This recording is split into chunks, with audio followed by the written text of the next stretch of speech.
কামপুৰৰ তেতেলীখৰাত বন্ধুৰ ঐতিকত জুবিন গাৰ্গৰ জন্মদিন উদযাপন। সমগ্ৰ ৰাজ্যৰ লগতে নওগাঁ জিলাৰ কামপুৰতো অসমেৰ হিয়াৰ আমঠু জুবিন গাৰ্গৰ জন্মদিনটো বিভিন্ন অনুষ্ঠান প্ৰতিষ্ঠানে অনুষ্ঠিত কৰে। সমান্তৰালকৈ কামপুৰৰ পশ্চিম তেতেলীখৰা গান্ধীবালী খেলপথাৰত বন্ধু নামৰ এটা অনুষ্ঠানে মঙলবাৰে দিনজোৰা কাৰ্যসূচীৰে জুবিন গাৰ্গলৈ শ্ৰদ্ধাঞ্জলি জনাই দিনজোৰা কাৰ্যসূচীৰে জন্মদিন উদযাপন কৰে।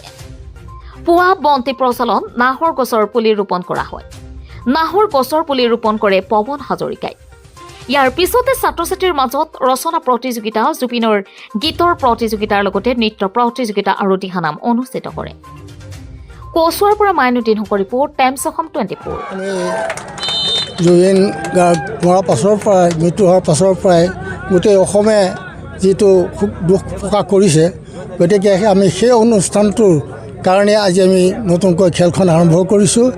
এই খেলখন আমি বহু বছৰ ধৰি এৰি দিছিলোঁ, কিন্তু জুবিন গাৰ্গৰ নামতে আজি আমি খেলখন পাতিবলৈ ওলাইছোঁ, যাতে সকলো ৰাইজৰ সহায় সহযোগিতাৰ কাৰণে আমি খেলখন পাতিবৰ কাৰণে, তেখেতৰ উচৰ্গাৰ কাৰণে আমি খেলখন পতা হৈছে। পুৰস্কাৰ আমি 31,000 টকা, ছেকেণ্ড পুৰস্কাৰ হ'ল আমাৰ 20,000 টকা, আৰু ট্ৰফিক হ'ল 24 ইঞ্চি ট্ৰফিক এটা আমি দিয়া হৈছে। ফাৰ্ষ্ট প্ৰাইজ 100 টকা, 30,100 টকা। গতিকে আমি কথা হ'ল ছেকেণ্ড প্ৰাইজ হ'ল আমাৰ ট্ৰফিক এটা, আকৌ 20,000 টকা, 100 টকা। ফিল্ডখন উদ্বোধনী হৈছে। নতুনকৈ যদি কোনো দলে অংশগ্ৰহণ কৰিব কি বাৰ্তা দিব?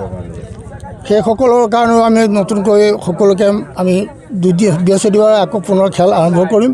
গতিকে তেখেতসকলক নিমন্ত্ৰণ জনাইছোঁ, আৰু তেখেতসকলকো আমাৰ এই ফিল্ডখনৰ উন্নতিৰ কাৰণে তেখেতসকল আহিম বুলি কথা দিছে। যোগাযোগ আমাৰ নম্বৰত সম্পূৰ্ণ যোগাযোগ কৰি আছোঁ আমি।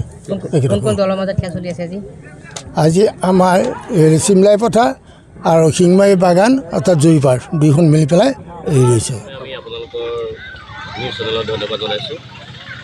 আমি আচলতে 2009 পৰা 12 চনলৈ আমি যি কামপুৰ কলেজত পঢ়িছিলোঁ, সেই কামপুৰ কলেজৰ পঢ়া ছাত্ৰ ছাত্ৰীসকলৰ মাজত আমি এটা অনুষ্ঠান গঢ় দিছিলোঁ, আৰু সেই অনুষ্ঠানটোৰ নাম হৈছে বন্ধু।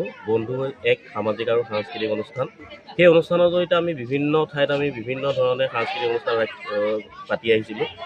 পোনপ্ৰথমে আমি শ্ৰদ্ধাৰ ভূপেন হাজৰিকা, বিশ্ববৰেণ্য ভূপেন হাজৰিকাদেৱৰ আমি অনুষ্ঠান ৰাখিছিলোঁ স্বৰাজ ভৱনত। তাৰপিছত আমি দেউৰী গাঁৱত, এনেকৈ বিভিন্ন ঠাইত পাতিছিলোঁ।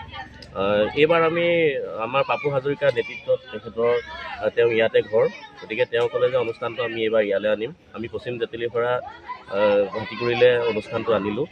আনি পেলাই আমি প্ৰথমতে ইয়াত বন্ধু এক সামাজিক আৰু সাংস্কৃতিক অনুষ্ঠানৰ উদ্যোগত গাঁৱৰ ৰাইজসকলক আমি সকলোকে একগোট কৰি আমি কৈছোঁ যে ইয়াতে অনুষ্ঠান এটা ৰাখিম। সকলোৱে সহযোগ কৰিছে, ভাল লাগিছে, আৰু লগতে তেওঁলোকে অনুষ্ঠানো ৰাখিছে।